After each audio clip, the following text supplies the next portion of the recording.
I say that because it'll start before I'm ready.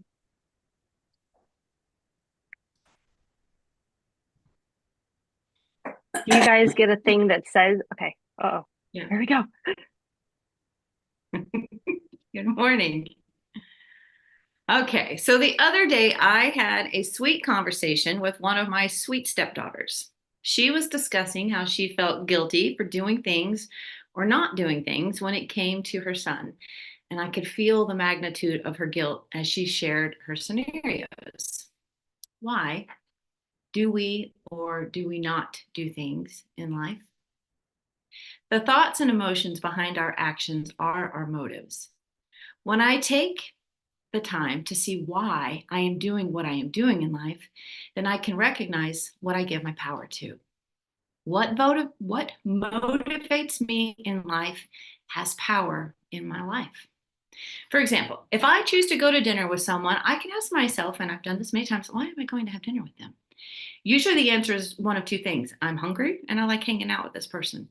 But there have been many times that the answer has been, I don't really want to go, but I feel bad if I don't go. Well, if feeling bad is the motivation, then I need to be honest with myself because feeling bad shouldn't be the motivation behind anything that I do, even a simple dinner date. The days of being motivated by fear, obligation, and or guilt are over. It's time to be motivated by love and love alone. If you have your Bible or your phone or whatever and you want to turn to the verse, I'm going to 1 John 4, 17 through 18. And I'm going to read the Message Bible, and I'm also going to read the Passion Translation of these two verses. 1 John 4, 17 and 18 message. God is love. When we take up permanent residence in a life of love, we live in God and God lives in us. This way, love has the run of the house, becomes at home and matures in us, so that we're free of worry on Judgment Day. Our standing in this world is identical with Christ. There's no room in love for fear. Well-formed love banishes fear, since fear is crippling a fearful life, fear of death, fear of judgment, is one not yet fully formed in the love of God. Those who are living in love are living in God, and God lives through them. The Passion Translation of 1 John 4 says, by living in God, love has been brought to its full expression in us, so that we may fearlessly face the day of judgment, because all that Jesus now is, so are we in this world.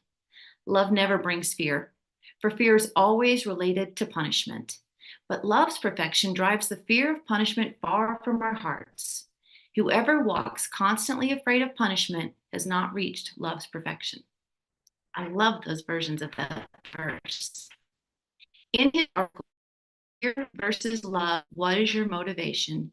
Joseph Raby writes this: everything we do is motivated by either fear or by love. Fear is the single greatest factor that cripples us into believing that we have limited potential in this beautiful gift of life that we've been given. We are not limited in our potential. We live in a world that is infatuated with the novelty of love. What we don't realize though is the novelty of love isn't as powerful as the intimacy of love. But that's what we are called to, the intimacy of love. And it's hard. It takes work and upkeep and patience and perseverance. But no matter what anyone might tell you, the deep down at the soul level, everyone wants to be loved. As humans, we crave it. It has become increasingly hard in a sin-sick world where love has been twisted and perverted to let another person know us intimately enough to love us unconditionally. It has become even more difficult to love ourselves. There is one who can break this cycle, one who came with a mission rooted in love. There is one who is wrapped up in the DNA of love. My conversation with my wonderful daughter in law spurred a whole rabbit hole in my head and my heart. Why do I do what I do? No matter what it may be, it must be motivated by love, not fear. I get to stop the fear train whenever I want to. I get to jump to the love motivation train whenever I want to. When life is lived through the motivation of love, the outcome is so much more amazing. I want to look at an example in the scriptures of two wonderful women who are motivated in two very different ways. If you want to turn there, you can. It's Luke chapter 10. And I'm going to read verses 38 through 42. Luke 10, 38 through 42. Now it came to pass as they went that he entered into a certain village, and a certain woman named Martha received him into her house. And she had a sister called Mary, who also sat at Jesus' feet and heard his words. But Martha was encumbered with much serving, and came to him and said, Lord, dost thou not care that my sister hath left me to serve alone? Bid her therefore that she help me. And Jesus answered and said unto her, Martha, Martha, thou art anxious and troubled with many things, but one thing is needful, and Mary has chosen that good part which shall not be taken away from her. Martha was encumbered with much serving. This word encumbered is the Greek word perispato. I'm sure that's accurate. It means to be drawn away, distracted. She was distracted by all her works that she felt she needed to perform.